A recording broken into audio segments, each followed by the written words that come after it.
Fala galera, bom dia, boa tarde, boa noite. Eu sou o professor Gleison e estou com vocês aqui agora no Revirando a História. Na aula anterior, nós vimos um pouco do clima da cidade, da altitude e de alguns pontos turísticos. Vimos também um pouquinho da pré-história de Teresópolis e vimos também alguns dos seus primeiros habitantes, que foram os índios, Timbiras e Coroados.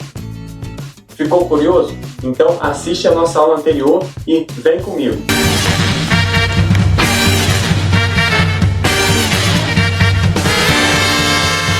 Então, como foi dito na aula anterior, Teresópolis tem muita história para contar. Por ter muita história para contar, nós separamos essa aula em duas partes. Essa primeira parte nós vamos tratar da vinda dos escravos para Teresópolis, do caminho do ouro e do início da colonização da cidade. Muitos e muitos anos depois dos índios, suas aldeias deram lugar ao Quilombo da Serra, refúgio de muitos escravos que vinham fugidos das fazendas da Baixada Fluminense e do Vale do Paraíba. Eu vou mostrar para vocês agora uma imagem de como seria esse Quilombo da Serra na cidade de Teresópolis.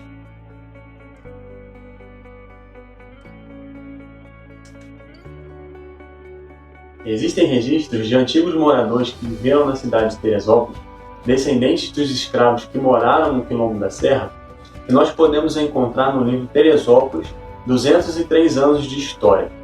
É um livro bem bacana que faz um comparativo com a história do Brasil e a história de Teresópolis no mesmo período. E agora eu vou mostrar a foto desse livro para vocês, para quem se interessar pesquisar aí, porque ele não conta apenas a história de Teresópolis, mas também conta a história do Brasil. Muito legal. Pelo documento mais antigo que se conhece, por volta do final do século XVIII, há referência a um povoado e sertão por detrás da Serra dos Órgãos.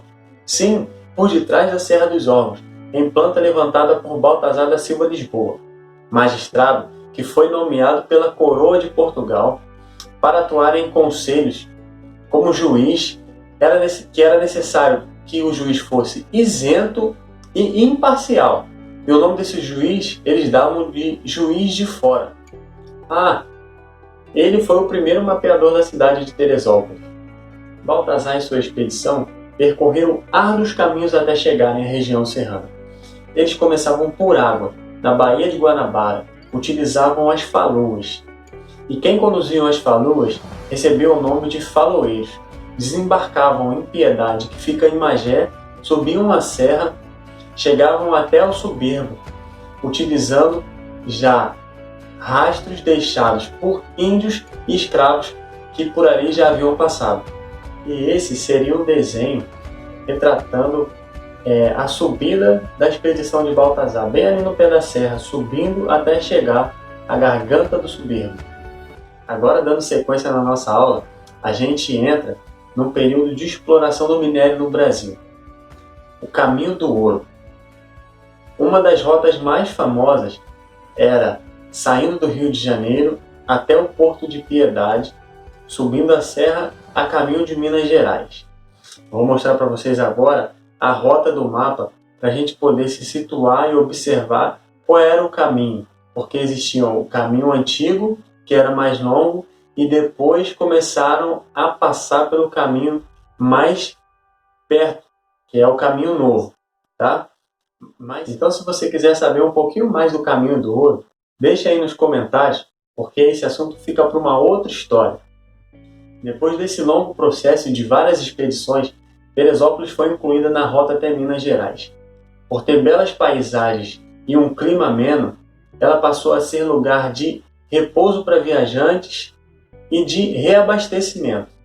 Sim, reabastecimento, porque na cidade existiam muitas fazendas que tinham lavouras, frutas e tudo mais. E um desses principais viajantes, ou melhor, o mais famoso, foi nada mais nada menos que Joaquim José da Silva Xavier. Sim, Joaquim José da Silva Xavier. Tem aqui uma foto dele. Vocês sabem quem é esse indivíduo? É o Tiradentes, mártir da Inconfidência Mineira. Inconfidência Mineira? Isso é uma outra história.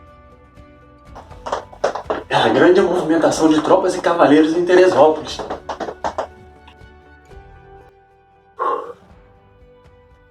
Numa dessas viagens, um cidadão de descendência inglesa, nascido em Lisboa, que tinha o nome Jorge March, na sua ida até Minas Gerais, ficou encantado com a beleza da cidade de Teresópolis. Frustrado por não ter conseguido o que almejava naquelas terras, resolveu voltar e morar na cidade que hoje tem o nome de Teresópolis. E essa história sobre Jorge March fica para a próxima aula. Eu vou ficando por aqui. Um forte abraço a todos e fui! Não falei no início, mas vou falar agora. Se inscreve no nosso canal aqui e deixa um like aí pra gente. Fui! Ai, boa noite. Cara, que impressionante, velho. Mas então não. Ah, então. Não tem sentido, então. Não tem sentido, então não tem sentido, então. Fica pra próxima aula.